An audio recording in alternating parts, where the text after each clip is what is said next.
Hello, everyone, and welcome to the Plug in Play podcast. This is episode 45, and we have a lot of great stuff for you in this episode, ladies and gentlemen. We got Microsoft increasing prices on Game Pass by 50% in this economy. I made that exact same joke in the last episode, and it's still relevant. We have EA being bought out by the Saudis. What a good time it is to be an American. We have, of course, Ubisoft canceling a racist, maybe, buzzword, Assassin's Creed game. And then, of course, we have Impressions. Impressions this week, very hot off of the presses. Ghost of Yotei. I'm going to be giving you my impressions, my initial impressions, about quarter of the way through the game of Ghost of Yotei. We'll see. I'm a diehard Sucker Punch fan. So, see what I think about their newest title, Ghost of Yotei, alongside Dreams of Anther, from the director of Pixel Junk Eden. Thank you very much to Pirate PR for sending me that code. I had exclusive access to this game before release, and I will be talking about it. Hear my opinions later in the show. But this is the Plug and Play podcast, where your checkpoint for video game news, reviews, and hot takes nobody asked for. And we got some good housekeeping to get to. We've done a lot recently. Specifically, I can finally say, why don't you like, comment, and subscribe? Also follow on all the platforms. I'm used to just saying follow because I've only been on, like Spotify, Apple Podcasts, wherever you're listening to. But now I'm on YouTube. That's right, you can be listening to me on YouTube, where most podcasts are listened to for some reason, even though it's a video platform. And, of course, now we're on Twitter or X, whatever you care to call it, TikTok, Instagram. We're all Plug in Play Pod 1. If you want to follow us, I'd certainly appreciate it. We do short content now, which we'll be getting into in a little bit. I'll be talking about that in a minute. And if you'd like to be a part of the show, you can email us at pluginplaypodcast1@gmail.com. That's in the description if you can't remember it. And while you're down there, there's some timestamps. Why not? You can skip around to whatever you want to see or hear about. If you don't like something I'm saying, you can get past it. If you want to hear something I'm talking about more, you can just go directly to it. It's a labor of love. I do it for you. But let's get into a few things, people. This is an interesting episode. One, I'm recovering from strep. So good to be a podcaster and having strep throat. So if it sounds a little groggy, if it sounds like I'm clearing my throat a little bit, it's because I am. Still kind of getting over the sickness, the illness. Makes it hard to talk. But I do it for you. I love doing it. So I'm going to keep on trucking through. In the process of doing that, I'll also be out of country by the time you hear this episode, and by the time the next episode goes live, I will be in Italia, or as if you're not in the know, that's Italy. But one of the first times that I've kind of had to go ahead and advance the content, so I had to come up with a new episode. We've already recorded it. We've made a Game of the Year episode, Games of the Years episode. So we're going to go through all of the Games of the Years for the past decade and predict what the Game of the Year this year is going to be. Should be a fun episode. I love that conversation. We've already cut it up into shorts for you, specifically, but it's going to be fun. Hopefully it'll kind of tide you over while we wait for me to get back in country and then record the 4 weeks that I'll be gone without having covered news or impressions, so that will be interesting. In the past couple of weeks, I've been working very, very hard, as I kind of have mentioned a couple of times, setting up a Twitter, setting up a TikTok, setting up an Instagram, and trying to turn those into short-form content to try and grow the podcast. I have a friend that's a local influencer here, and he's a video game influencer, funny enough. And I'm like, yeah, he can do it. If he can do it, and he gets free stuff from frickin' Square Enix and all these other companies, I'm just like, if he can do it, I can do it. I just got to get a few thousand followers. How hard is that? It's probably pretty hard, but somehow I thought I could do it. So I've gone through the whole process of not only setting up social media, but also trying to find a way to turn the podcast into short form content. I personally don't like showing my face on the internet. There's a reason I'm a podcaster, and not anything else. And so I was like, okay, well, how can I get around that? And it's like, well, why not AI? I feel like that's a pretty good way to do it. So if you go on any of the short form content sites, check it out, you'll see not me, but an AI avatar. And I'm very proud of him because I asked ChatGPT, I said, ChatGPT, generate an image of the ultimate gamer god. And the first image that it returned was just a generic white man in a beanie. And I was just like, I mean, maybe you're right. But that just does not seem like the ultimate gamer god to me. And so I said, okay, well, show me the ultimate gamer god, but if he ate a lot of Doritos and Mountain Dew, and that, whatever you see, I will keep it as a surprise because I can't really describe it very well via, a podcast with words. Words wouldn't do it justice. But whatever the result was what my new avatar is. And I think it's perfect. I think it's a wonderful avatar for somebody to spout gaming opinions out at people on the internet with. So I've been putting that up, trying to figure out how to get that active and up. I have been very upfront with the fact that I am an AI avatar, even though AI is getting scary, people. It's getting real scary. It looks really convincing. I'm using a generator called HeyGen. Just allows me to put some audio with a picture, and it basically just turns the picture into a video using the audio. And it really does look like some dude is like legit talking to you.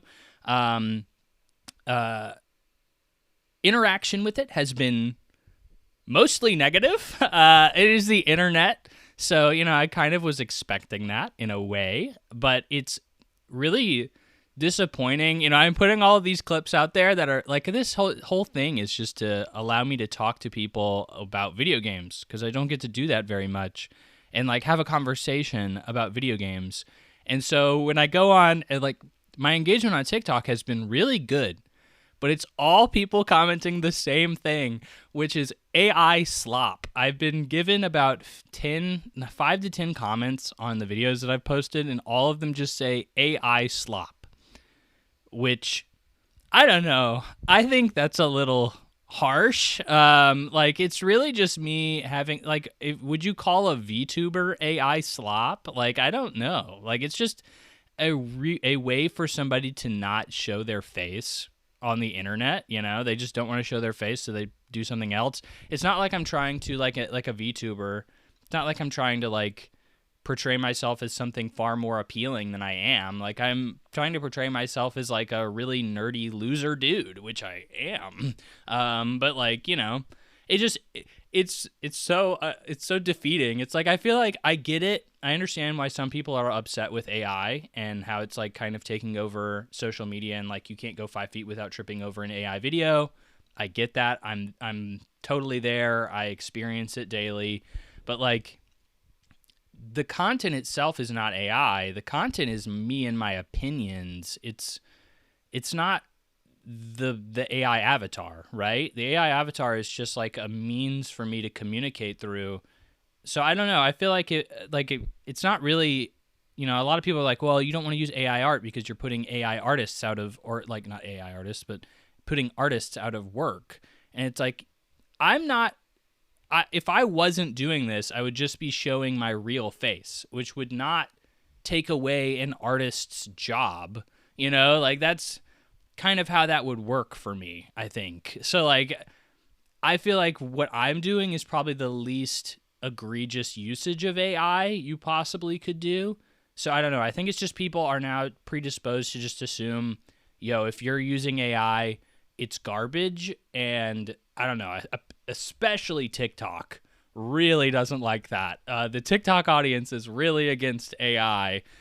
So forewarning, if you ever try to post AI content of any shape or form on the socials, stay away from TikTok, I guess. But anyway, it's been an interesting ride. an interesting thing I'm having to deal with. So anyway, just thought you'd all want to get an update on that and how that's going for me. And, hey, come and join us because it's a growing process. We're just now starting it out. It's very interesting to deal with. So let's get into the news, ladies and gentlemen.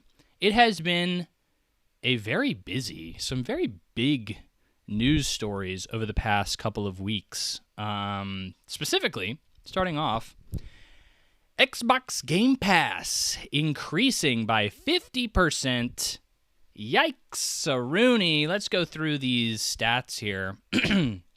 Xbox announced Game Pass Ultimate is increasing from $20 a month to $30 a month. Obviously, a 50% increase, which is insane. Also adds Fortnite Crew, which is a $12 a month value, and Ubisoft Plus Classics, which is an $8 a month value. That's a $20 value, obviously, added off the jump with this increase that's only $10. So one could argue that is getting your money's worth, and that's what Xbox would argue. We'll get into that in a second, because it's worth noting that there have been a few other tiny adjustments here. We have Xbox Game Pass Standard is now Game Pass Premium.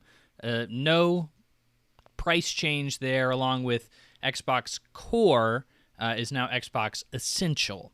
Also, no price increase. There was, however, a price increase for the PC Game Pass model, which was $12 and is now $16.49, which is an interesting one. Interesting number to choose for that, I suppose. But there is a couple of other minor things going on here. They're kind of changing the way the point system works. So if you didn't actually know this, and I don't utilize this I am a Game Pass subscriber, and I don't utilize this at all. If you play enough games, you earn points, and you can turn those points in. Apparently, it's like, well, now you can't really turn the points in for a subscription. You have to turn it in for a gift card, and then you can turn it in for a subscription. Very minor things, but it just makes it a little bit more cumbersome. I believe that standard now, you have to, I think it always has been, you do get access to the day one games. They're just a year after. I think now the main change they made there is you cannot get Call of Duty after that year end period. So you no longer have access to Call of Duty on Game Pass Standard is essentially my understanding of it. This was an interesting one for its initial rollout. There was so much misinformation around this. I'm still kind of learning, like doing my research. I heard people say you no longer were going to get Game Pass. You're no longer going to get Call of Duty with Game Pass, which is just wholly inaccurate. You're no longer going to get Call of Duty Day 1 with Game Pass, which is still inaccurate. Ultimate will still get it. That everything was increasing. That's not accurate either. Only 2 of the tiers are increasing. It was just kind of all over the place. People were really freaking out about this. Here's the main thing. Ultimate, which is undeniably your best deal, your best bargain, where you get Game Pass or Xbox, every game Xbox makes, for free or as part of your subscription day one, which is an amazing deal, always has been an amazing deal, is now $30 a month. Wow. Yowza is, I think, the best word to describe this. That means you're paying $360 a year to be a part of Game Pass Ultimate. They really tried to do their best to try and make this sound a lot more palatable. They were like, well, like on Game Pass Ultimate, you really get like $10,000 worth of value out of the subscription. So this is a really good deal. And it's like, if you just wanted to buy the day one games that we've come out with, it would cost you like $550. So that's still a really good deal. And it's like, yeah, but who is legitimately engaging with all of the content on Game Pass? Like, nobody has that time and nobody has that interest, right? $10,000 worth of value is fantastic, but I am not interested in playing the Bluey game. That's cool that it is on there, but like, it's not going to be for everybody, right? And then who even wants to engage with every single Game Pass day one game, right? I mean, it's like, I'm a big Game Pass guy. I've been a devout kind of Game Pass praiser for the past several years because of its price point and affordability. And it's, like I didn't play Avowed. I had too much stuff going on. I didn't have time, especially recently. I haven't had really a lot of time to engage with Game Pass. So like $30, it used to be like, oh, well, if it's $12 a month, like when it first started out, if I didn't get around to playing something on Game Pass, that's really okay because it's just $12 and I know I'm going to make up my money for that the next time a game comes out because I'm going to be able to play it, and then it's $70 I would have returned. So it would have easily made my money back as soon as I play any any day one Game Pass game. It makes total sense, right? Now, if I miss a month, it's like, well, that's $30. That's a huge chunk of change for just like not engaging with the service at all to just be throwing away.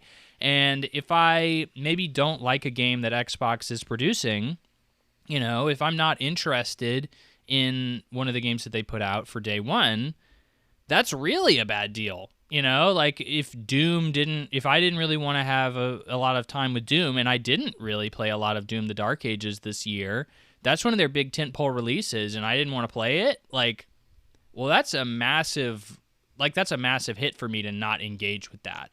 And that kind of rolls into that over and over and over as months continue.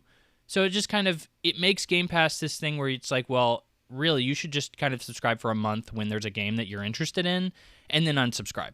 And that's not what any subscription model wants. Subscription models are based off of continuous and guaranteed revenue. They want you to subscribe and completely forget that you're a part of these memberships.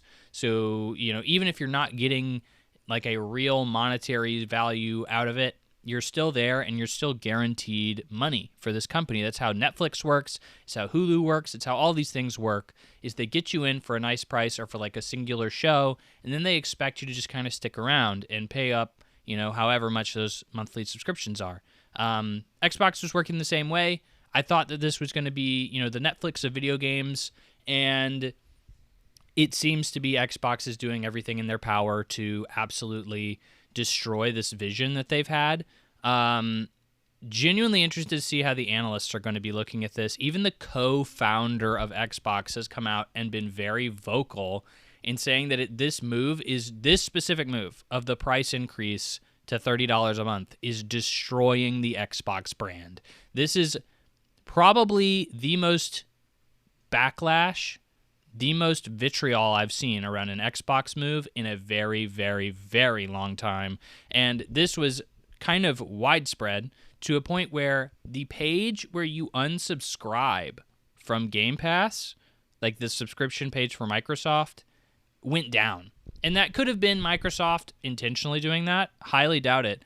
I think it was probably a large number of people trying to unsubscribe and cancel their subscriptions. And that's kind of crazy. That's kind of crazy. And even I have, the way I do my Game Pass is on Black Friday every year. I buy a year's worth of Game Pass because, it's typically on discount, and specifically Dollar General. If you ever go into Dollar General for anything other than a gallon of milk, actually has really good deals on Black Friday for PlayStation gift cards and Xbox Game Pass gift cards, which they actually started making a lot harder to do, and putting caps on because people were apparently just stealing them and then selling them on the black market. Apparently, that's what the Dollar General people told me. But anyway, it's really good deals. So I'll just buy about a year's worth of it, and then I'll just kind of bank it, and I'll just let it sit for until I need it. And now I'm kind of looking at this and I'm like, well, this year, it's probably the least I've ever gotten out of Game Pass in terms of value, in terms of games that I'm interested in. They're really trying to push next year is going to be the big year where we're really going to have a lot of big releases. It's really hard for me to believe Microsoft at this point, where a lot of the games that they're coming out with are not very good, or they're getting delayed, or they're, in limbo or canceled. A lot of games recently have been canceled by Xbox. What looks like to me, this is not Phil Spencer. This is Phil Spencer's baby. This is what he kind of staked his entire career on. This was his big move as head of Xbox. I cannot see a world where Phil Spencer said this is what we need to do. This is completely against what I think he's been pushing for years, and what he essentially tanked Xbox as a video game, as a video game entity. He completely destroyed it and turned it into essentially a publisher of Game Pass, of games and Game Pass. And it seems like this is a move from the higher-ups. This is Satya Nadella looking at Xbox and saying, we are bleeding money from Game Pass. There is no way we cannot just let this continue, or we can't just let this continue. We need to start extracting more revenue from the current user base, because everything we're hearing from analysts all across the industry is video games have peaked. We have a maximum number of users at this point. We're having a difficulty kind of bringing people into the video game fold. Not as many people are adopting video games as much. If anything, numbers are slightly trickling downwards. And so what do you do when you're a business and you've realized that you've saturated your market? You start extracting more revenue from the current users of your market, and that's what we're kind of looking here at. Like their subscriber growth stagnated a long time ago, way lower than what they were expecting. They continue to say that it's profitable, but it's like objectively not. And like even crazier is at this point, with this price point, it is more profitable for them to sell a game on a third-party platform than it is for them to sell you a subscription to Game Pass, which is their entire business model. For instance, if I bought Doom: The Dark Ages on PlayStation day one, they would get like $45 from me. It is a 33% markdown, I guess, from if that's the way to say it. It's a 33% expense to put your game on another platform. You give them 33% of every purchase sold, even like microtransactions and subscriptions and stuff. So like Doom: The Dark Ages would essentially give Sony like whatever $25, and it would give Microsoft $45. A month subscription is now $30. It makes more math sense to just sell me the game on PlayStation and for Microsoft to essentially become a video game publisher, which is insane. Like costs after buying Activision, I think higher-ups are looking at that and saying, hey, we spent literally billions of dollars, the largest video game / technology acquisition of all time, buying Activision, and we're not making a whole lot more money, and we're putting millions and millions of dollars into just feeding these beasts to stay alive, pay their employees, all that other stuff. Why are we not making way more cash on this? We need to change some things around. And then Microsoft as a whole is moving away from video games. It's clearly moving into more of an AI focus, which, they're needing money to feed that beast. So, like, this is a move to extract more revenue from devout followers. You are being punished if you are a devout follower of Xbox, because basically their parent entity is trying to subsidize this business or subsidize their main business with this one. So hard to really defend this. From a consumer standpoint, I'm going to be objective, okay? I'm going to be real nice, and I will say that Game Pass Ultimate is still a bargain. Here's the thing. So they have sweetened the deal. They said, hey, Fortnite Crew, Ubisoft Classics. I'm just going to go ahead and say this. No shot. Anybody who cares about Fortnite Crew and like wanted a Fortnite Crew subscription just doesn't already have that. Like, there is no shot anybody on Xbox that's like, oh, dude, I play Fortnite every day, and I would really love to get a Fortnite Crew subscription, but I'm just not going to do that. Like, I don't think that person really exists. I think if you're in Fortnite that much, if you care about getting a Crew subscription, you're already in on that. Like, you've already probably anteed that up. Ubisoft Classics is probably one of the least value-intensive things you probably could have added to a service, mainly because Ubisoft is famously known for not like keeping the value of their games high at all. If you don't buy a game from them after like 6 months, that thing is going to be half off. Like, it's an easy thing to just sit around and wait on a Ubisoft game. And then if a game has been out for like 5 years, bro, you can get that thing for like I don't know, $3 to $5, and you'll own it. You won't have to be bought into a subscription service and probably play it through a player that Ubisoft has and have an extra app for that. I've never engaged with Ubisoft Classic, so I don't know how it works, but I assume that's what you'd have to do. And then, if you ever are not paying for the subscription and you want to go back to it, you will have to pay to own the game or pay to go back into the subscription, which is $8 a month. It makes no sense. Because Ubisoft Classics, because Ubisoft and as a publisher devalues their games so much so quickly, there is no reason for you to have a Ubisoft Classic subscription. If you really care about these games, you should just buy them for $3 on Steam, or really any platform, not just Steam, but any platform will have these deep sales like that, and you should just buy them. And that would be, you don't have to have a Ubisoft Classic subscription. But I guess, hey, it is a value. But if we want to objectively look at this, if you have a Game Pass subscription, you can still get a lot of value out of this. It's just like what Microsoft is saying. They're not lying. It would be a few $100s more if you decided to, buy all of the games that come to Game Pass a la carte. Totally. Completely agree with that. Here's the thing. You have to be so deeply entrenched in the Microsoft ecosystem and the Xbox ecosystem to get that value, right? If you are playing on the Switch, if you're playing PC, if you're playing PlayStation, if you're playing a combination of those things in whatever order at all, you are probably not going to be engaging wholly with Game Pass, and if you're not, you're just not going to be getting the same value. I consider myself a hardcore gamer. I do engage with Game Pass. I do have a Game Pass subscription, and I am sitting here being like, I don't have the time. I don't have the time to engage with Game Pass as much as I would need to. There are games on other platforms that I would rather be engaging with. I'd rather be playing Ghost of Yotei. I'd rather be playing Death Stranding 2. These are games that are not on Xbox and will not be on Game Pass anytime soon, if ever.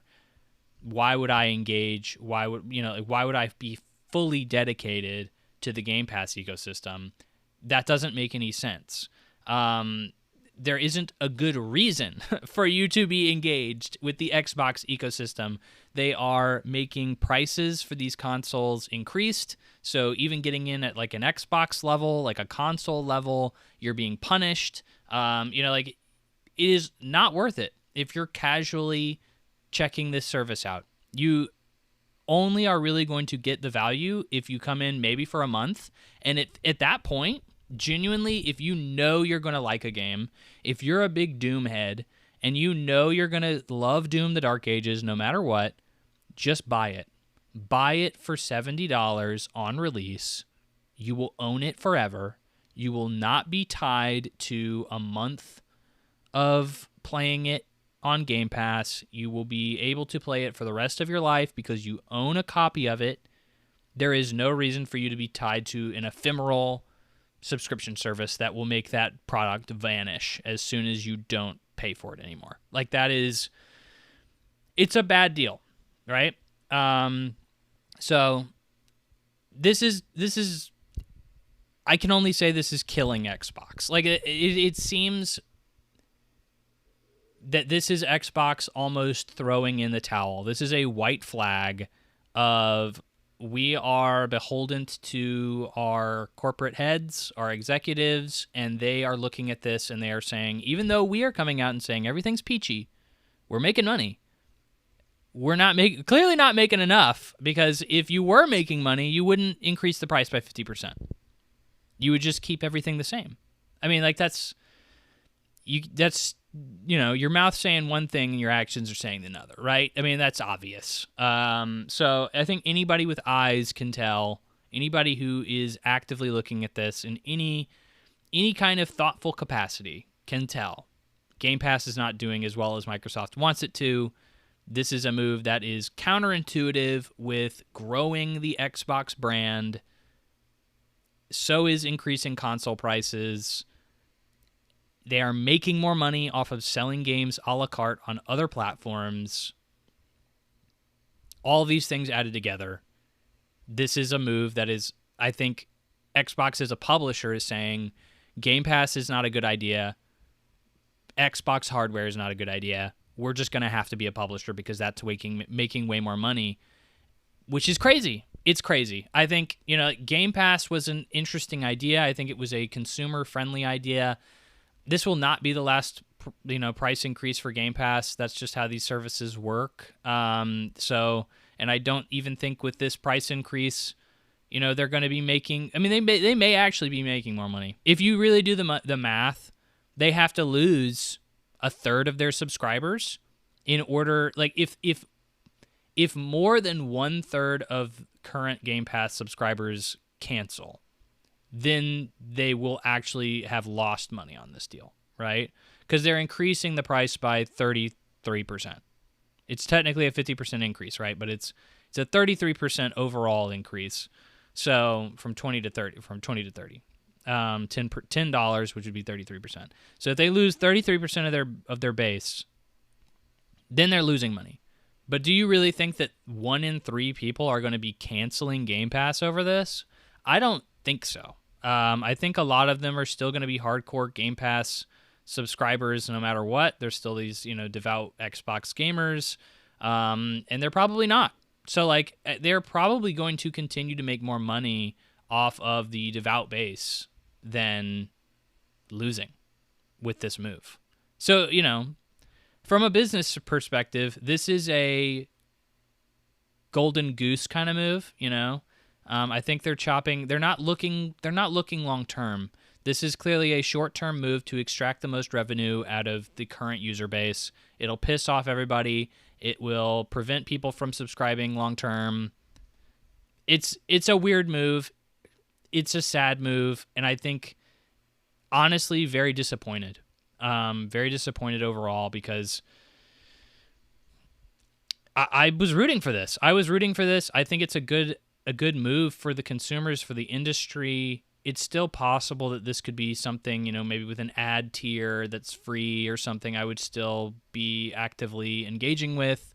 But this just, without Xbox, it makes PlayStation this juggernaut that really doesn't have any competition. I mean, I know technically Nintendo is a competition and technically Valve is competition, but those two are in such different camps and appealing to such different markets that people never actually compare them as competitors. It's always been Xbox versus PlayStation, and this is just a PlayStation market now. It's just kind of your go-to for third-party software, for AAA exclusive titles.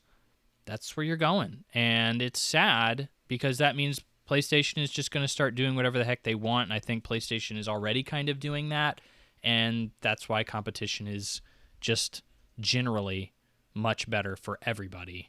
But yeah, sad day and a crazy day. I think a lot of people are really jumping on this one with the anger, the big flashy thumbnails and such. But I think it's no good for anybody. It's no good for anybody, and it's really bad for the Xbox brand.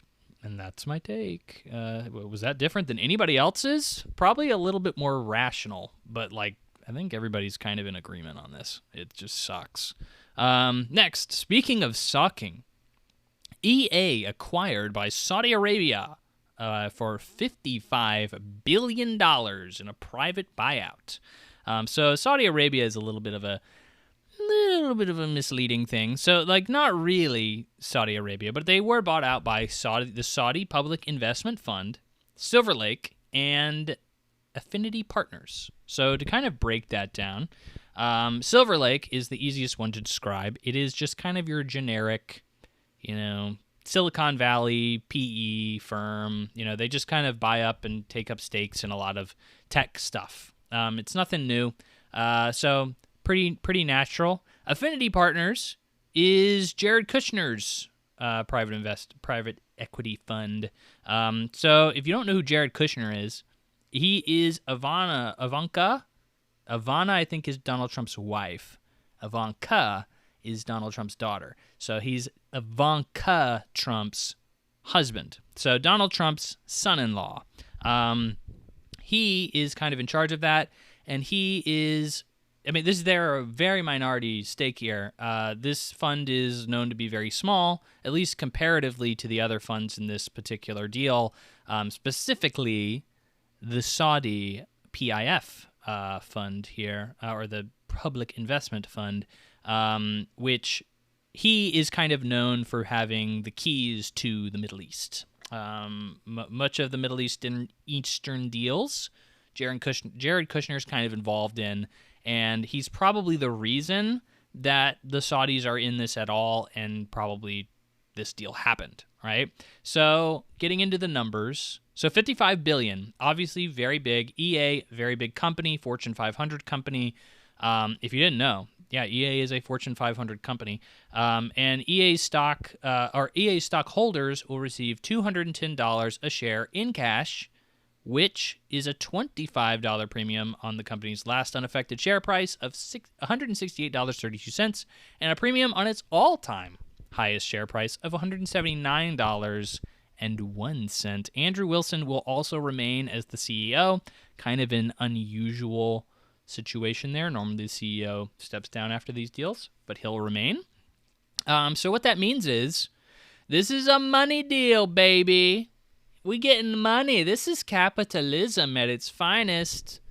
Everybody loves a good payout, and it is the job of the CEO to say, this is our best deal. This is how we're going to maximize, cash value to the shareholders. And yeah, a 25% premium on the stock is massive for a company like EA. I'm trying to think if that is, it's a really good deal. There's no denying it. This is something that you really can't get around, is if this came to any company, some company said, I'll buy you out for 25% more than what you're worth, you take it. You take it and you run. It's a really good deal.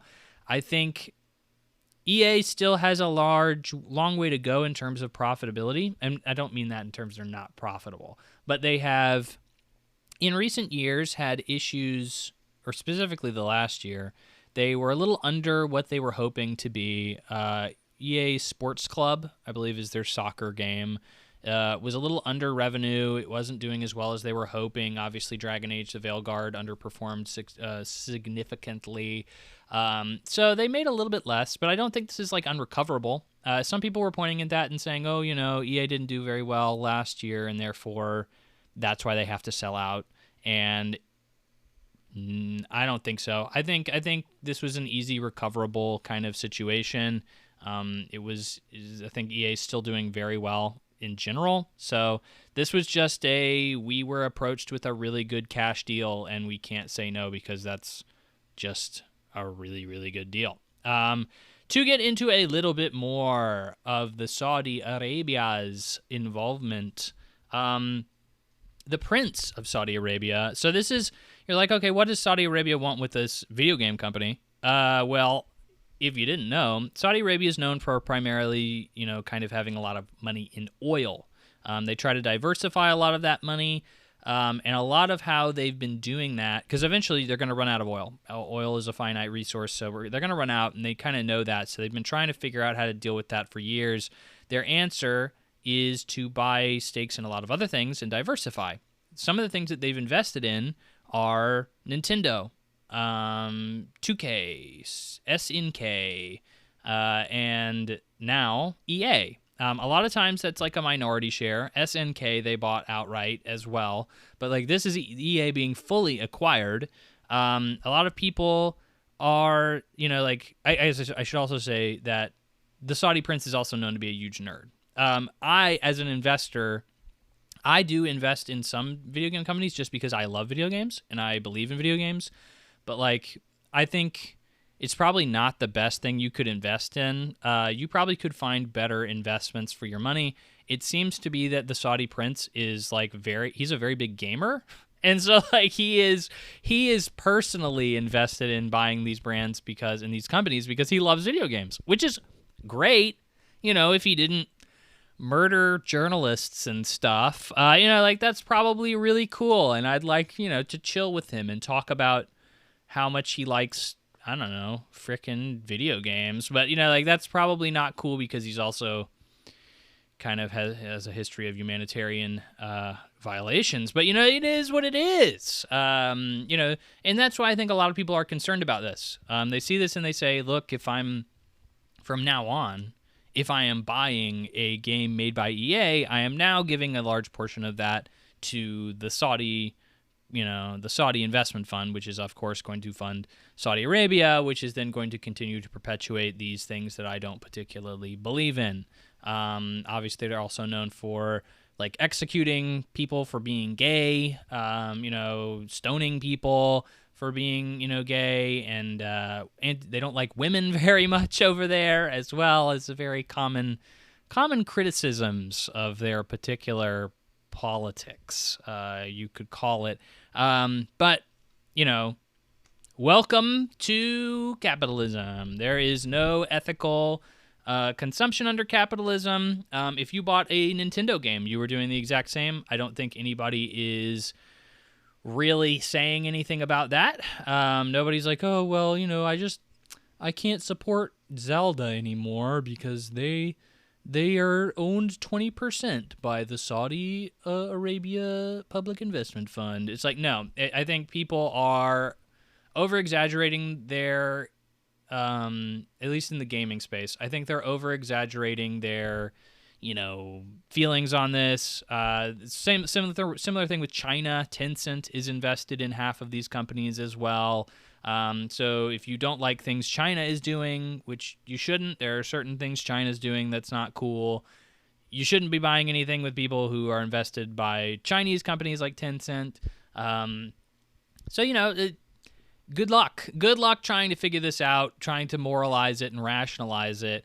If you genuinely don't like the Saudis, if you genuinely don't want to support them, fine. I think that you're within your rights to not buy EA games now. I don't think that they will be changing all that much. That was another thing people were kind of concerned about. They were like, hey, I think they're going to start taking out references to gay people and, stuff like that. It's like, probably not. Most of these companies tend to continue to kind of produce the same thing. There's some things that aren't kosher when you're owned by Saudi Arabia, but most of the things are still pretty accurate because these guys are still just interested in making money. But, there's not too many instances where people are like, oh, yeah, well, they just completely made it so that we couldn't do anything we wanted to talk about at all anymore. Kind of a moot point for me there. I don't think that's really going to be an issue. It's really just a matter of, do you want to support what Saudi Arabia is doing? That's where your real fine line is. And I think, personally, you really got to make that call yourself, right? Personally, I don't have a lot of games from EA that I'm interested in. Like, you want to be real? Like, what are they producing nowadays? Nothing that I really care about as a hardcore gamer. I guess Split Fiction was like a big game, but most of their games are big first-person shooters like Apex Legends and Battlefield and sports games. And they're doing really well with those, and they're making a lot of money off of them, but dude, I mean, I don't care about them. Like, I don't really care about playing Apex that much. I don't really care about playing Battlefield all that much. I can easily go without them. And I can easily go without a sports game. I don't really care about them at all. BioWare is like the last studio that they own outright that, I care about. But guess what? They're probably going to be shut down. I don't even think that's like a Saudi thing. I think that's like EA was going to be doing that anyway.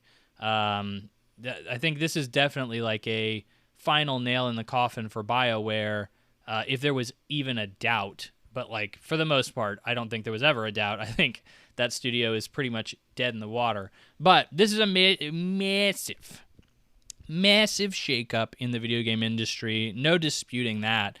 I think it'll continue to operate pretty much the exact same. But it is a matter of trying to figure out where you stand within your ethical consumption under capitalism. Is this a bridge too far for you? And it's up for everybody to decide. That's up to you to really figure out. So, interesting development. We'll see how it shakes out with you and your purchasing decision in the future. Next up, this one is not really news. It is, but it's cool to talk about. I think it's a fun topic. Circana has come out and said more than 60% of players play 2 or fewer games a year. And I want to say at the top here, this does include mobile gamers. So even if we're talking about your mom who only plays Candy Crush or whatever, she's included in this study. So, a couple of fun things here. 18% of players from the U.S. buy a new video game about once every 6 months. 12% buy one every year. 14% of players who buy one or more game per month are mainly responsible for the continued trajectory of full-price games. So essentially what that means is vast majority of gamers are buying like FIFA, or they're just playing Candy Crush, or something like that. It's pretty rare for any gamer to kind of double dip and do much more than that. I think it's pretty shocking for me personally to see only 18% of players buy a video game every 6 months. That's, I mean, it's when you really take a step back and you're like, hey, you know, like, who do I know that plays video games? Probably like everybody that I do know who plays video games probably does like stick to, yeah, I play FIFA. Yeah, I play World of Warcraft. You know, like, yeah, they really don't jump around a lot. And if they do buy a new game, it is probably like once every 6 months, you know, once every 3 to 6 months, something like that. When we're including my mom, who never buys a new game and still plays games on like a mobile device, we're really knocking that statistic down. So totally makes sense. 14% of players buying one or more games a month. I mean, I probably fall into that statistic, but like, even then, sometimes I probably don't. It just depends on if you include like playing a game on a subscription service as buying a game, which I don't think you probably would. So like, I definitely slip out of this statistic every once in a while. But this is coming from Matt Piscatella. He's the big Circana video game guy. And he has a quote here that I found interesting. Why are premium gamepads, 149 controller editions, pro consoles, and general rising prices? Because the price-insensitive and affluent players are the ones who are doing more spending as everyone else shifts to more free-to-play games. Yeah, I mean, like, it makes sense when you really take a step back and you look. It's like that's just their way of extracting more revenue from a stagnating user base. Is you appeal to the hardcores who are going to be buying these premium services, these premium devices, and yeah, I mean, I'm a sucker for it, but I am a hardcore gamer. Like, that is my hobby. That is, if I have my adult money, as people like to call it, that's where it's going to go. And, you know, into video games. And I think, you know, people can probably be pointed at that in everything. You know, like somebody's going to buy a really expensive thing. If they're a sports fan, maybe they'll buy a really expensive, you know, collector's jersey or sneakers or, you know, like a box seat. You know, it's the same thing. But like essentially what he's saying is this, it's a smaller and smaller percentage of players that are doing that. And, you know, we're really kind of being milked. But again, that happens in every industry. But yeah, it seems to be what the math is saying is gamers, hardcore gamers that are playing all these games are a dying breed. Everybody's shifting to free to play. That's the model. That's where the money's being made. And to kind of prove that, about a year ago, he kind of made another study which kind of supports this, which is 82% of American video game players made in-game purchases within the past year. So everybody's spending microtransactions. This what used to be, and this is just gamers, bro.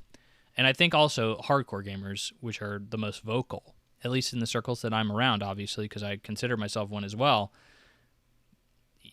Yeah, I mean, we used to say microtransactions are the devil. You shouldn't use that, or you shouldn't buy those. You know, DLC is you know, the worst thing you could possibly ever invest in your life. And here we are, 82%. That includes you and me, baby. Hardcore gamers. That's a lot of us probably spending money on microtransactions. So it's just an interesting note to see where the industry's at, what we're kind of dealing with, and probably where the industry is going to be moving forward with, which is not me. I am not the main audience anymore, and it means my interests are not going to be catered to as much, which is very sad. And my final news story for the episode, Ubisoft cancels Assassin's Creed game where you play as a slave that kills KKK members due to political climate concerns in the U.S. Yikes. Politics. Almost kind of surprised I put this on here because I don't love getting into politics very much on this show, and this is like super hardcore politics-y. So they specifically said not only was it political climate concerns in the U.S., but also the backlash that they received around Yasuke, which was one of the main protagonists, one of the dual protagonists in Assassin's Creed Shadows. Shadows, I believe, was the newest Assassin's Creed. He was a black samurai, and people really got offended because they were like, oh, this isn't real, it didn't really happen, and I genuinely still to this day don't know who to believe there. I saw people say like, Yasuke was really real, and then I saw people be like, well, he was real, but it's really exaggerated how Ubisoft is portraying his involvement in Japanese culture, and it's like, okay, I don't know what the real is here. It's a cool idea. Like, I at least think it's a cool idea to have a black samurai. Some Samurai Champloo vibes for the weebs out there. But, like, it was going to take place in the post-Civil War construction era, Reconstruction era. So you're going to be a slave who moved to the West, and then you had to go back to the South to be a little bit more resistancy and fight the emerging KKK. I saw recently, I was watching the Giant Bombcast, and they were like, yo, I can't believe I would have, like, we really needed this game. They're cowards for not making this game because we really need games where, like, we can kill KKK members. And I'm like, look, and maybe this is a freaking hot take. That's cool, all right? I like games where I kill Nazis. Kill KKK members, bro. I don't give a frick. That sounds kind of cool. Just, in all honesty, the historical context around that. I think was it Civil War? Revolutionary War. Assassin's Creed 3 takes place during the Revolutionary War in America, and I think that's just a cool time period. Like, that's just a cool idea to be a Native American during the Revolutionary War. I think that's cool, and I think it's cool to be a slave fighting back against, the revolution, not the revolutionaries, the Civil War people in, like that as well. Here's where it gets a little bit more complicated, okay, is I am a member of the Deep South, all right? I was born and raised in the Deep South, and it's really annoying to always see. I like to think of myself as not being racist, okay? That's a personal opinion. But it's really annoying to see everyone always guaranteed, I guarantee you, where would this game have taken place? Probably Alabama. Probably would have taken place in Alabama because it's the most racist place in the whole world. And look, I'm not going to say the Deep South doesn't have racism issues, okay? But I don't love it when everyone's the immediate stereotype you get when you're like, oh yeah, I'm from the Deep South, is like one of two things. One, you're racist, and two, you freaking have sex with your cousin. Like, I don't like that, okay? I've never liked that. I went to California once, and I was just like at a ramen bar eating ramen, and the people next to me and I were hanging out, and they were like, where are you from? I'm like, oh, I'm from Alabama. And they were like, oh. The first question they asked me was like, do you guys really have sex with your cousins over there? I'm like, no, I've never met somebody who has had sex with their cousin. Like, I've never met that. I've never even heard of somebody who's done that. So, like, it's very frustrating as somebody who lives in the South to always have to be fighting that. I think from, like, Ubisoft's perspective, it's also really difficult to tell a story about a black person dealing with racism. I think that's what Yasuke was, like he was probably, I'd never played Shadows, and I never really heard anything about it. But like, if I had to assume Yasuke's story is largely involving, like, I am the only black person here. Like, I think just assume That's what the story is revolving around, at least at some point. And, like, guess what you're going to have to tell a story about if you're talking about a Civil War era, like a obviously political, like, racism-heavy story. You're going to have to talk about freaking race, okay? So, like, I don't trust Ubisoft to tell that story well, and they were going to tell it in a way that's, like, the most down the milquetoast middle ground, like, nobody would be happy, like, because they're so scared about offending anybody that nobody would have been happy. It would have just been a freaking match to the fire, right? To the dumpster fire in this case. So if I was an executive at Ubisoft and I said, we are trying to make a game about a slave fighting racists, I think we should probably just can that and we have literally all of history and every geography you can possibly imagine in the whole world to choose for an Assassin's Creed game. We don't have to make it about this. Like, we don't have to.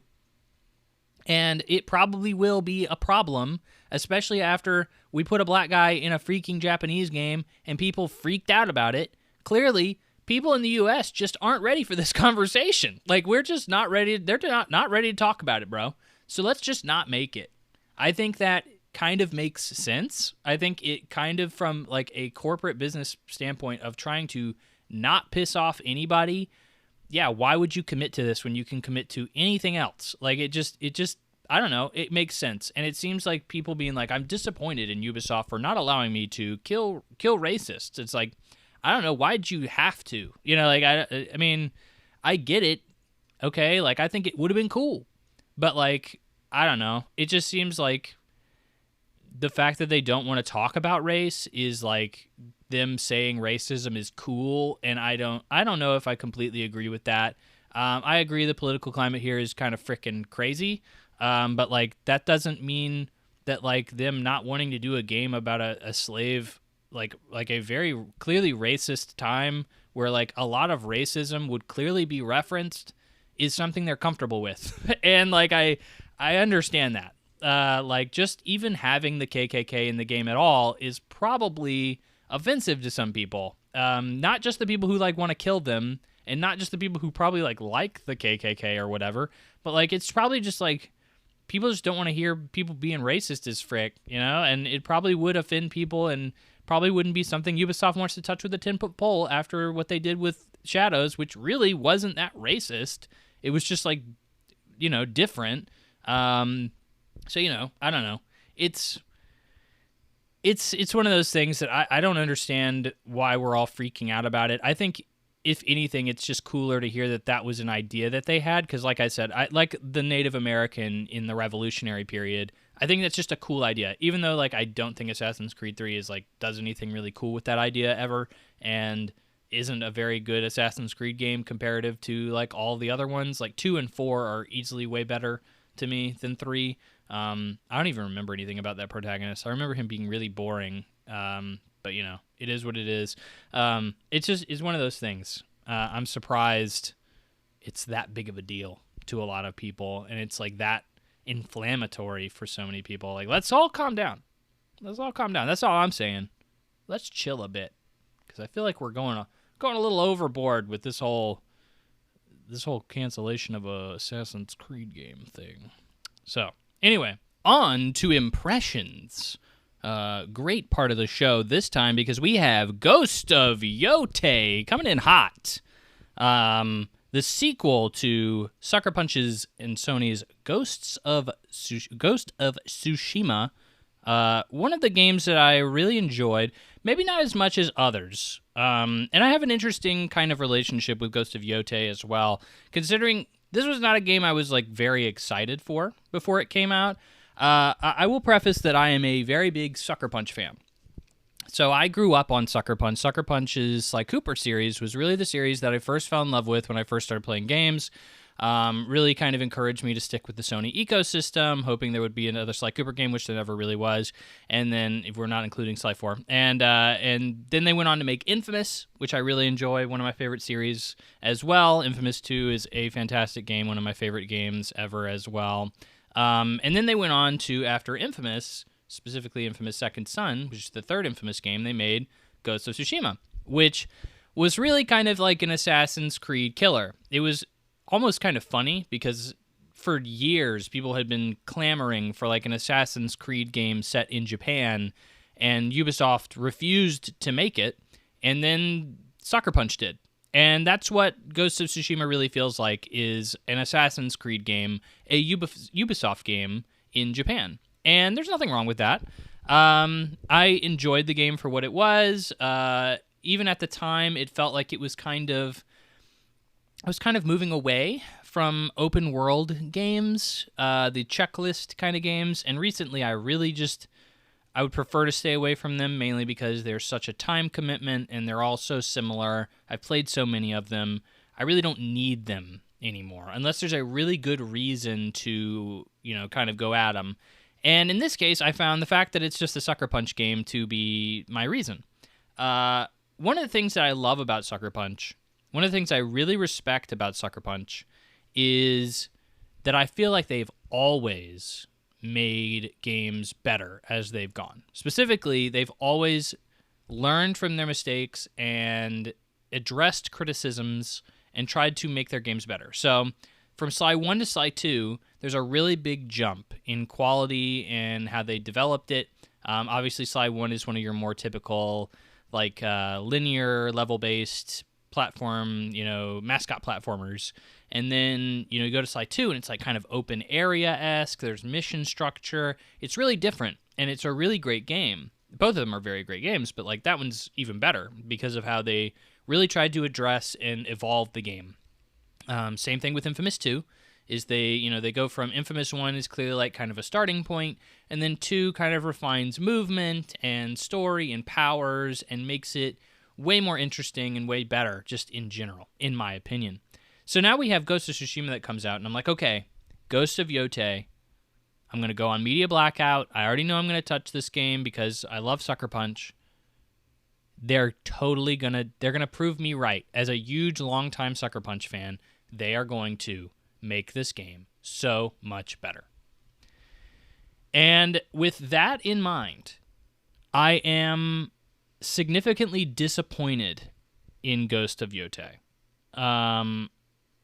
I am looking for this game to be really different from Tsushima, to improve a lot on Tsushima, and it just doesn't. It is more Ghost of Tsushima, and that is not a bad thing. I'm not here to say this game is bad. It's still a good game. It is just in no way an improvement. And even in ways that I see as problems, issues that I had with Ghost of Tsushima, these issues are still there with Yotei.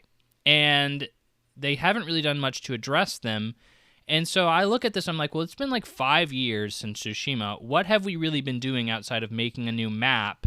This game has already been, it's been said that this game was way cheaper. In fact, Sony confirmed it was way cheaper to make than the original Tsushima. And it's like, well, that's because they had the base, they had all the assets and everything kind of figured out for this game. So of course it's going to be cheaper. But why did this game take 5 years to develop if we really didn't change anything?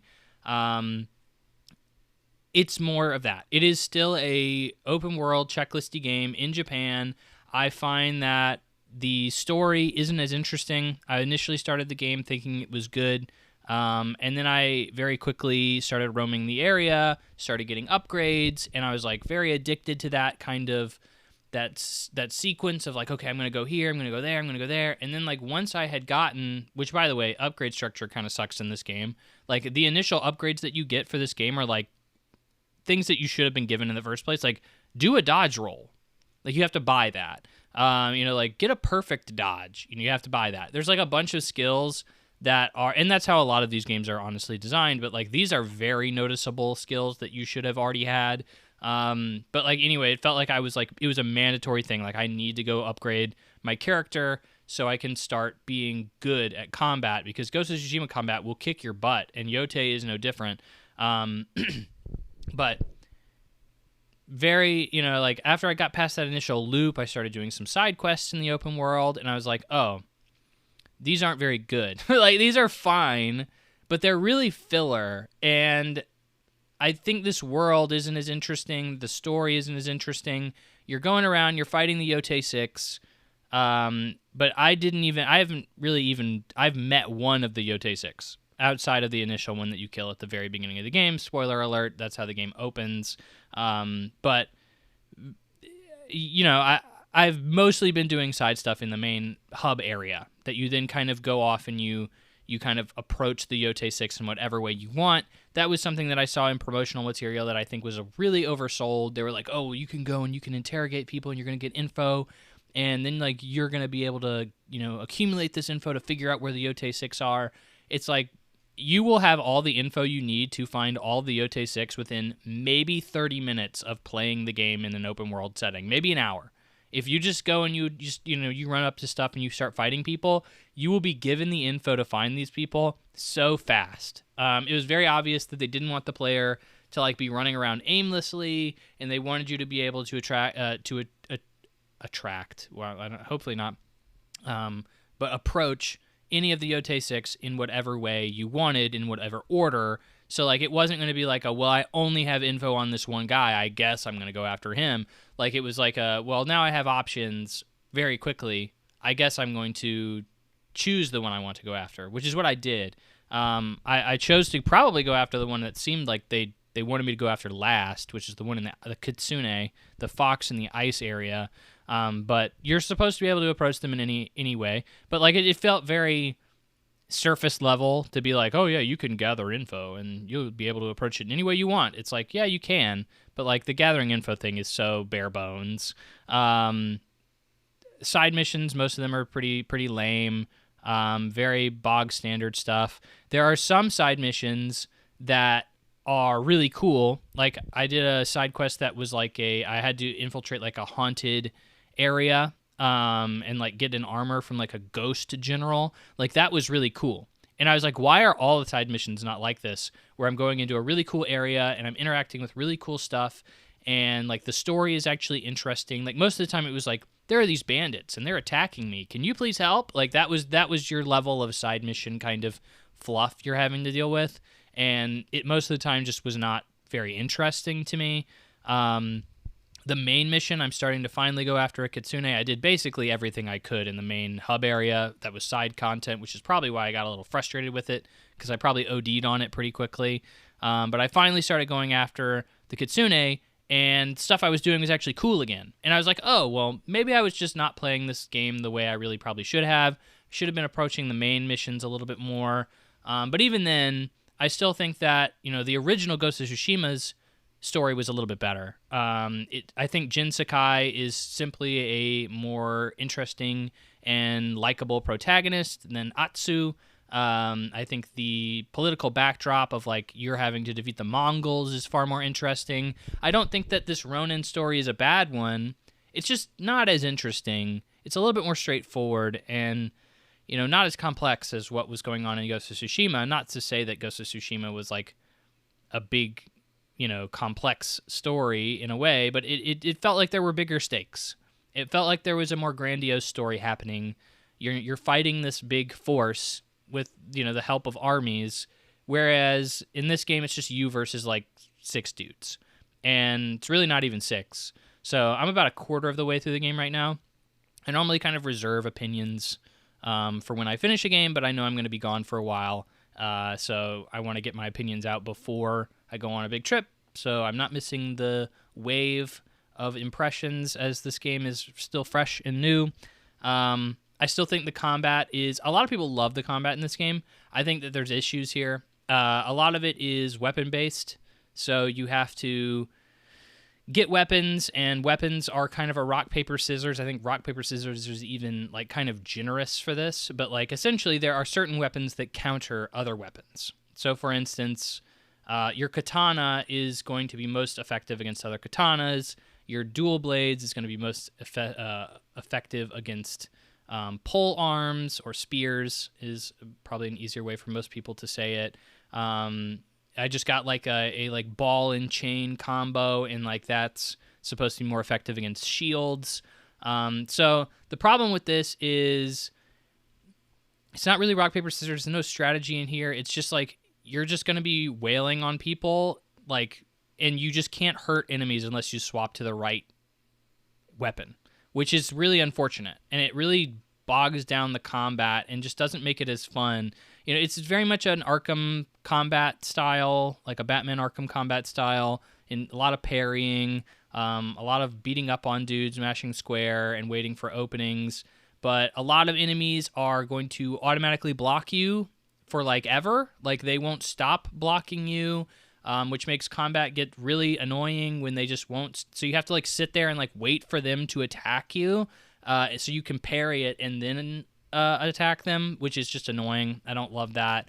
I don't like that, you know, like you have to switch to another weapon. And even then, like I was fighting shield dudes forever with my katana because I had nothing else that would be effective against them. So I just had to wail on them with triangle, trying to stagger them so they would drop their freaking shield for like 30 seconds. And then I'm like, oh, I finally got this weapon like 15 hours into the game where I can finally start doing damage to shield enemies. It's just, it feels like we really should have thought this out more. Feels like the combat is just not as evolved as what I would want. This was an issue with the original Ghost of Tsushima, and I was like, surely we're going to find a way to design the combat so that we can utilize these weapons in whatever way you want. I would think the obvious way that I'm thinking off the top of my head is like just make it like a Devil May Cry, where each weapon kind of has its own fighting style, its own pluses and minuses that make it a good weapon or a bad weapon, and you get to choose as a player what's most effective and what's not. And that's not how this is at all. It's like you have, okay, some dudes with a pole arm right there. You have to use your dual blades. If you don't, this fight's going to suck. And, you know, like then you see a guy with a shield and it's like, well, you have to switch to this weapon. Otherwise, this fight's going to suck. And a lot of times that's just something you can't even deal with because you don't have those weapons at the time, because you have to go up and fight the Yotei 6 in order to acquire these weapons. So you only have 2 at the very beginning of the game, or you have 1 at the very beginning of the game, but you can quickly get the second one. And then like beyond that, you kind of have to figure it out and kind of go for what you want. I would not recommend going for the gun at all, because you're just going to continue to have to deal with freaking combat that's annoying, and like makes you have to wail on people you can't do anything against for long periods of time. A lot of the stuff in the open world is still the same. You're still going to check on the same stuff. You're going to a hot spring. You're going to cut some bamboo. There's not really a lot of difference there. It feels like you kind of have to... Look, this is just more Ghost of Tsushima. Is it bad? No. It's a good game. It is disappointing from my standpoint because, yeah, there's still obvious flaws to me. There's still obvious flaws. Not only are there obvious flaws, but this game has not evolved in any way. If anything, it's kind of taken a step back in some ways, like the story, like the protagonist, like the area you're running around in. I don't find Ezo to be nearly as interesting as a particular location. It's kind of a more rural, backwoods island of Japan, so it's not as interesting to me as Tsushima was. It's hard for me to be like, yo, dude, this game is way better than its predecessor, because it's not. It's pretty much the exact same, and that's really disappointing after 5 years. We find this the Ghost of Tsushima was on a PlayStation 4. This game still feels like it should be on a PlayStation 4. Sucker Punch has never been very good with like animations and technical stuff. Like I remember Infamous was infamous for kind of having almost like marionette looking mouth animations. Like people would like their mouths would only go up and down like they were like a puppet, you know, kind of deal. And this game, I'm not going to say is like that, but like the game looks dated in its animations, especially during like not pre-rendered cutscenes. Pre-rendered cutscenes look fine, but everything else not really, in terms of animations. And then going around and I see a lot of, I'm not going to say bugs, but like technical polish, Things are kind of jittery in some places. Things do some weird things every once in a while. It's I'm not going to say it's buggy, but yeah, there's definitely some lack in polish for a game like this. I don't know. I'm not going to say this game is bad because it's not. I'm enjoying myself. Especially when I'm focusing in on the content that clearly had more effort put into it, like the main content. But gosh darn, dude, it's so disappointing. As a Sucker Punch longtime fan who really has kind of doubled down on them being, hey, this is the developer that will learn, that will evolve, that will make things better. This is their first game I genuinely feel like from 1 to 2 is not a step up. It's just the same game. And if you want more Ghost of Yotei, or Ghost of Tsushima, which I was not really clamoring for, to be frank, then this is still a great game. But, like, I don't know. I wanted more. And to say that I won't be satisfied with this game coming out of it on the other end, and this is why I don't like doing impressions when I'm only like 25% of a way through the game, is I could come out on the other end and be like, look, they tie everything up great. I really enjoyed a lot of the missions, so I was kind of down on some things, but they really got better as time went on. Maybe. But right now, I'm feeling a little disappointed in Yotei. Again, not a bad game. It's like an 86 on Metacritic right now. It really probably is like, yeah, I'd give it like an 8.5. Like if you told me, what do you rate the game right now? I'd say probably like 8.5. It's not bad. But like I was expecting Sucker Punch to really knock this out of the park, and it's really sad that they didn't. And I hope that I have more impressions to come on this and that it gets better.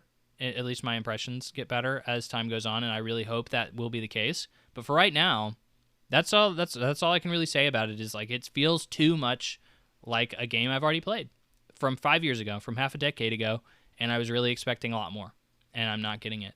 So that's right now what I have. I'm not going to lay that in. I'm not going to lay the law down on that. I'm not going to write that in stone. But that's what I'm feeling right now. I'm hoping it changes. Moving on. Dreams of Anther. This is from the director of Pixel Junk Eden. This is from... I got a code for this one. So very excited about that. About a month before the game came out, Pirate PR, shout-outs to them, sent me a code for this game. This was a game that I saw at the Sony State of Play. It caught my eye. It's a pick from a Pixel Junk developer, so, kind of a known name. And I said, hey, I got to check this out. And, I had the opportunity to, so I was like, absolutely. It's a surreal, dreamlike, philosophical, artsy game. I didn't know much about it, but other than, like, the one trailer I saw at the State of Play when I started it up. And I quickly got an understanding. Very much so. When, I started walking around and, like, inanimate objects would start talking to me and, like, a door, like, the first thing I heard, I was talking to, like, a door, and a door said, like, do doors have eyes on the inside or the outside? And, like, I walked up to a tree, and it started talking to me, and it was like, I wonder if I'm growing up or if I'm growing down. And it's like, oh, frick, I know what this game is. Oh, my gosh. Like, ugh.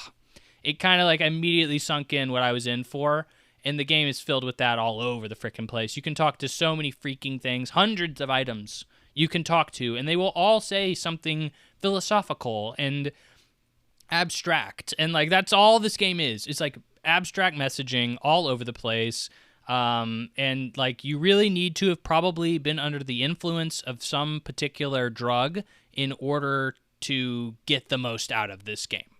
Just gonna say that. The game's marketing and messaging has the central theme as, quote, there is no creation without destruction. This was a cool idea. The game kind of opens with this statement. And I was like, oh, well, I kind of like that. I'd love to see where this game takes it. We'll get to that in a second. The gameplay is focused on this. You play as a man in pajamas, and you have an AK-47, and you walk around like a blurry area, like a pixelated environment, and you shoot everything.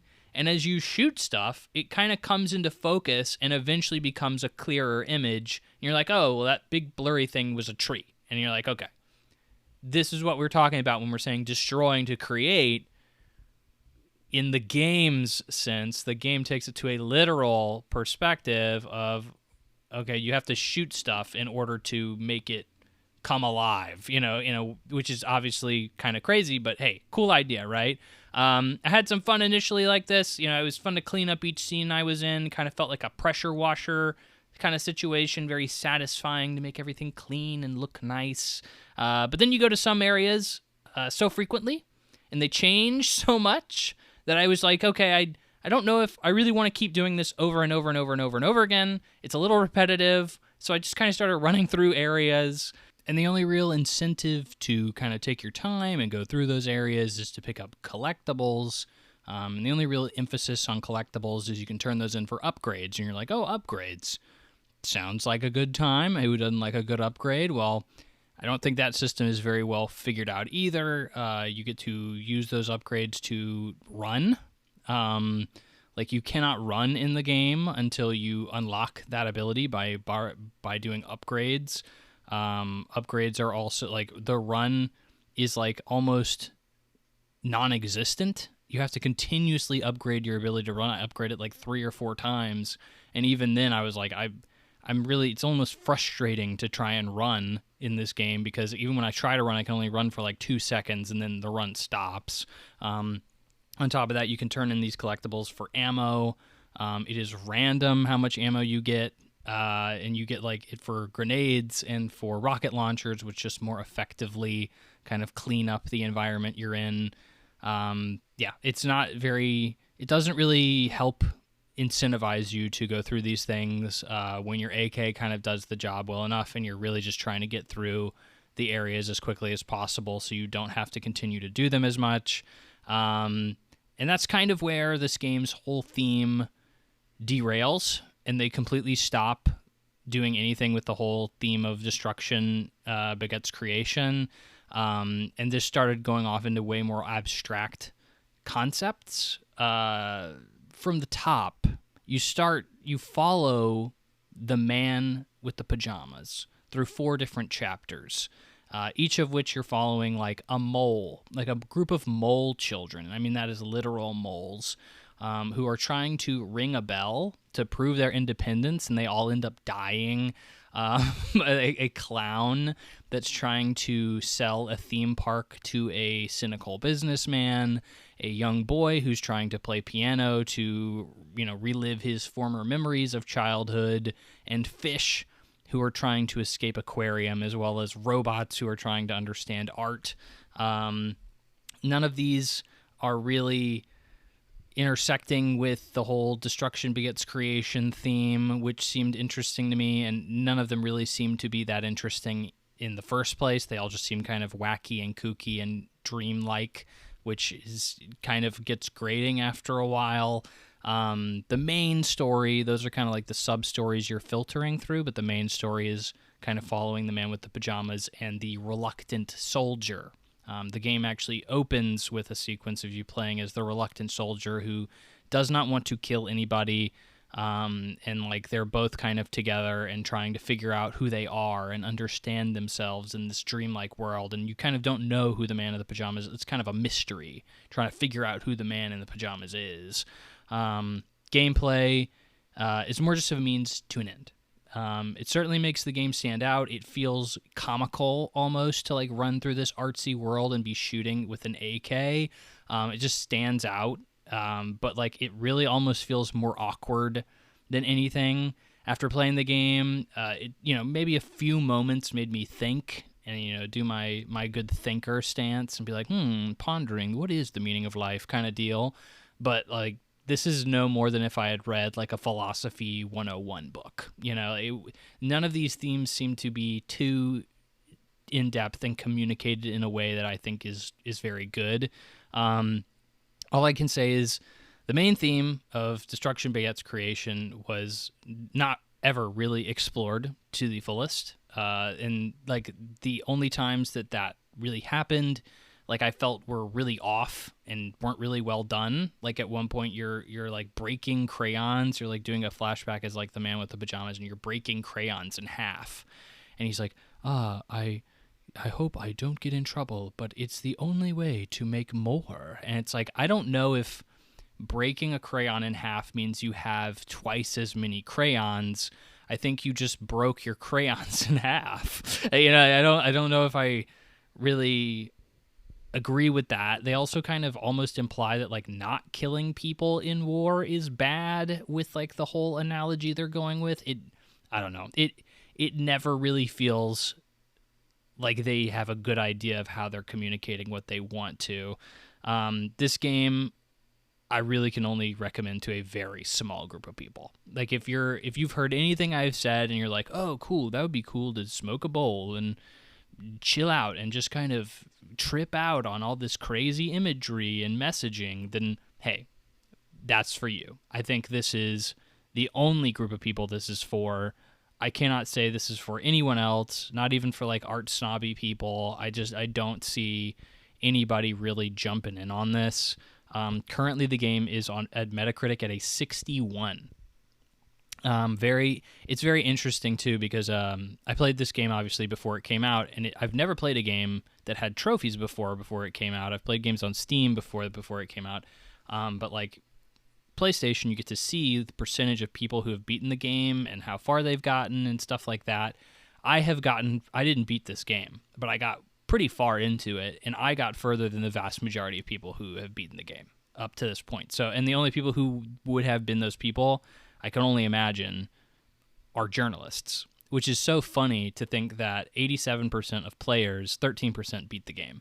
87% of people who are writing reviews for this game, talking about this game, did not even finish it, which is probably a little bit less than that. Because there's definitely like people who probably pre-ordered the game and have started playing the game and are actually looking forward to it and who've played it. But most people, at least 50% of journalists who are talking about this game, did not even beat it, which is so funny to me to see a peek behind that Iron Curtain. Or Iron Curtain that's just communism. My bad. Just the curtain.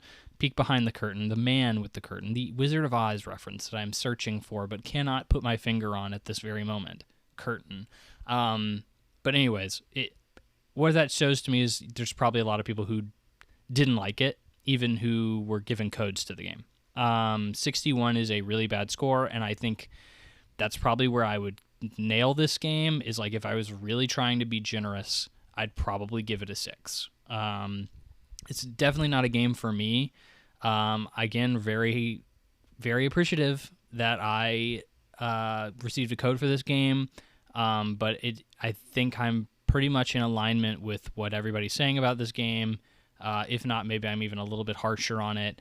Again, thank you to Pirate PR for the wonderful code, the wonderful opportunity, but this was not a game that resonated with me.